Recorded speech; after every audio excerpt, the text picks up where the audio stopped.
Chemical Empowering achève la construction d'une usine de démonstration qui permettra, en un seul macroprocessus, de passer directement d'un déchet carboné préalablement criblé à un produit chimique. Cela se fera à l'aide d'un gazogène, d'un cavitateur. Et notre nouveau réacteur ZEB. Le projet a été en partie financé par la Commission européenne dans le cadre d'un appel Horizon Europe. Outre notre entreprise, le Centre de développement de matériaux RINA Consulting, le Centre national de recherche et le groupe Agovino ont également participé au projet pour la certification, le développement du catalyseur et la fourniture des matrices de test respectivement.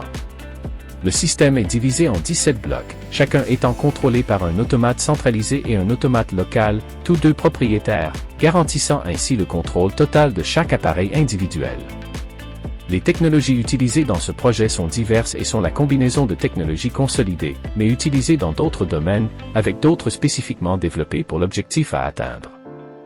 Dans ce cas, les éléments suivants sont inclus dans le processus, un gazogène extrêmement flexible, une torche plasma à induction pour l'épuration des gaz et la vitrification des cendres, notre système Heat2Energy qui récupère la chaleur et la transforme directement en électricité pour éliminer une consommation autrement énorme, notre cavitateur Empowering Device pour le traitement et le recyclage des eaux de lavage, le réacteur innovant à membrane semi-perméable, le ZEB, spécialement développé par nos soins. Celui-ci est composé d'une série d'éléments qui peuvent fonctionner seuls ou en série, ce qui rend le système extrêmement polyvalent, 300 à 3600 m3/h.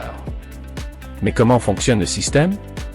Le gazogène est porté à la température de fonctionnement entre 900 et 1100 degrés Celsius, les matrices sont introduites via une vis.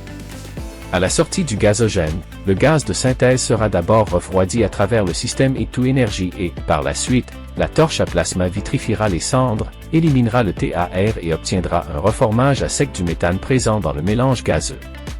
À ce stade, le gaz de synthèse est prêt à entrer dans le réacteur ZEB. À la sortie du réacteur ZEB, on obtiendra un mélange contenant principalement du diméthyléthé, DME, mais de l'eau, du méthanol et du gaz de synthèse n'ayant pas réagi seront également présents. L'énergie est ensuite récupérée et le gaz est refroidi jusqu'à environ 50 degrés Celsius avec un autre système From Heat2Energy. Dans ces conditions, l'eau et le méthanol passent à l'état liquide et seront séparés à travers un séparateur gaz liquide.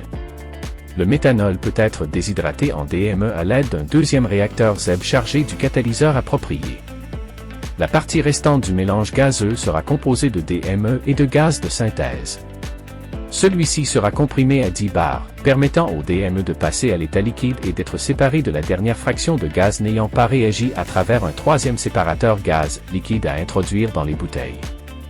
Le gaz n'ayant pas réagi sera renvoyé vers le réacteur ZEB pour entamer un autre cycle de traitement. Cela ferme le cycle, transformant les déchets en un produit utile pour l'environnement et pour un monde meilleur.